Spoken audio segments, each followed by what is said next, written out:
রমজানে বাজার স্বাভাবিক রাখতে চট্টগ্রামের খাতুনগঞ্জে অভিযান চালাচ্ছে ভোক্তা অধিকার সংরক্ষণ অধিদপ্তর। বিস্তারিত জানাতে সেখানে আছেন রিপোর্টার ফেরদৌস লিপি। সরাসরি যাচ্ছি তার কাছে। দেশের সবচেয়ে বড় পাইকারি বাজার ভোগ্যপণ্যের, সেটা খাতুনগঞ্জের চট্টগ্রামে, এবং রমজান উপলক্ষে কিন্তু এ বাজারে জমজমাট যে বেচাকেনা সেটা হচ্ছে, এবং দাম নিয়ন্ত্রণে আমরা দেখেছি যে সরকার এবং প্রশাসনের পক্ষ থেকে ব্যবস্থা নিয়েছে। তারই ধারাবাহিকতায় আজকে চট্টগ্রামে ভোক্তা অধিকার অধিদপ্তর খাতুনগঞ্জে অভিযান করছে। মূলত আপনারা জানেন যে রমজান আসলেই দ্রব্যমূল্যের যে নিয়ন্ত্রণ রাখা এবং দামের যে কারসাজি, সেটা একটা দেখা যায় সিন্ডিকেট কাজ করে, এবং এবারের রমজানে যেন কোনো ধরনের দ্রব্যমূল্য নিয়ন্ত্রণের বাইরে না যায় সাধারণ মানুষের, সে কারণে তারা কিন্তু এই অভিযান করছে। এবং এই মুহূর্তে আমরা খাতুনগঞ্জের মেসার্স হাজি স্টোরে আছি, যেখানে আসলে বিভিন্ন ধরনের ডাল, বিশেষ করে আপনি জানেন যে রমজানে যে প্রধান যে নিত্য উপকরণ সেটা হচ্ছে ছোলার ডাল, এবং যে বিভিন্ন ধরনের ডাল সেটা বিক্রি হয়, এবং সেই চাহিদার কথা মাথায় রেখে আসলে যারা অধিদপ্তরের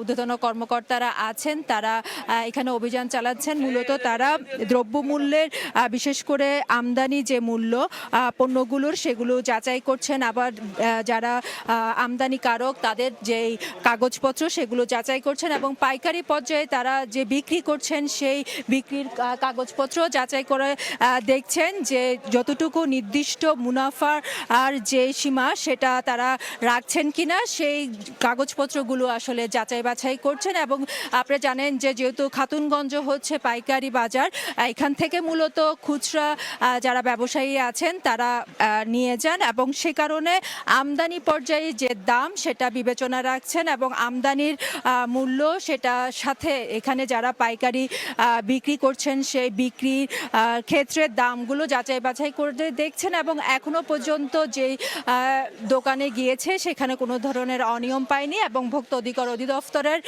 কর্মকর্তারা কিন্তু এই মুহূর্তে আরেকটা দোকানে এসেছেন যেখানে খেজুর সহ রমজানের যে নিত্য পণ্যের চাহিদা রয়েছে সেইগুলো পাওয়া যাচ্ছে। এখানেও তারা কিন্তু এইসব যাচাই বাছাই করবেন, বিশেষ করে আমদানি পর্যায়ের দাম এবং পাইকারি পর্যায়ে যে দাম সেটা যাচাই বাছাই করছেন। তো এই ছিল আমার কাছে খাতুনগঞ্জ থেকে এখনো পর্যন্ত সর্বশেষ। রমজানের বাজার স্বাভাবিক রাখতে চালানো ভোক্তা অধিকার অধিদপ্তরের অভিযান সম্পর্কে সবশেষ জানাচ্ছেন সহকর্মী ফেরদৌস লিপি।